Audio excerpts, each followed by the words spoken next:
চামগুৰি সমষ্টিৰ অন্তৰ্গত শালপাৰা গাঁও পঞ্চায়তৰ আঞ্চলিক সদস্য ছাহাদুল ইছলামৰ ঘৰত উপস্থিত হয় স্বাস্থ্যমন্ত্ৰী কেশৱ মহন্ত। যোৱা ডিচেম্বৰ মাহত ছাহাদুল ইছলামৰ পিতৃ প্ৰয়াত আলী আহমেদৰ মৃত্যুবৰণ হৈছিল। যোৱা মঙলবাৰে ছাহাদুল ইছলামৰ ঘৰত হঠাৎ আহি উপস্থিত হৈছিল স্বাস্থ্যমন্ত্ৰী।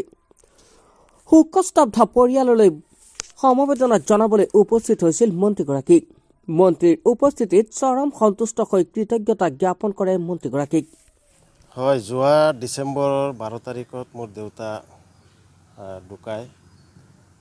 সেই খবৰ মাননীয় অসমৰ স্বাস্থ্যমন্ত্ৰী কেশৱ মহন্ত ডাঙৰীয়াই খবৰ পাই ফোনযোগে খবৰ লৈছিল। তথাপিও কালি হঠাৎ তেখেত আমাৰ ঘৰলৈ আহি এই শোকসন্তপ্ত পৰিয়ালবৰ্গলৈ সমবেদনা জ্ঞাপন কৰিছে। ইয়াৰ আগতেও আমাৰ কলিয়াবৰ জিলা সভাপতি মাননীয় অনিল শইকীয়া ডাঙৰীয়াও আহি শোকসন্তপ্ত পৰিয়ালবৰ্গলৈ সমবেদনা জ্ঞাপন কৰিছে। তথা আমাৰ নেতৃস্থানীয় ব্যক্তিসকল আহিছে, খা খবৰ লৈছে।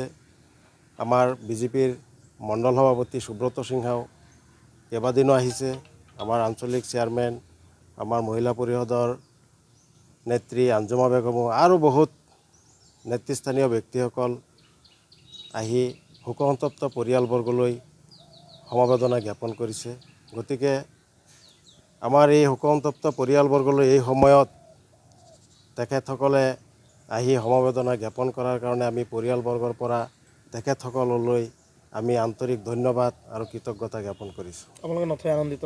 আমি পৰিয়ালবৰ্গ নথৈ আনন্দিত। এই দুৰ্যোগৰ সময়ত, এই বিপদৰ সময়ত আমাৰ মাননীয় অসমৰ মন্ত্ৰী, স্বাস্থ্যমন্ত্ৰীও কালি হঠাৎ আহি উপস্থিত হৈছে। তেখেতলৈ আমি আন্তৰিক ধন্যবাদ আৰু কৃতজ্ঞতা জ্ঞাপন কৰিছোঁ আৰু আমি নথৈ আনন্দিত হৈছোঁ।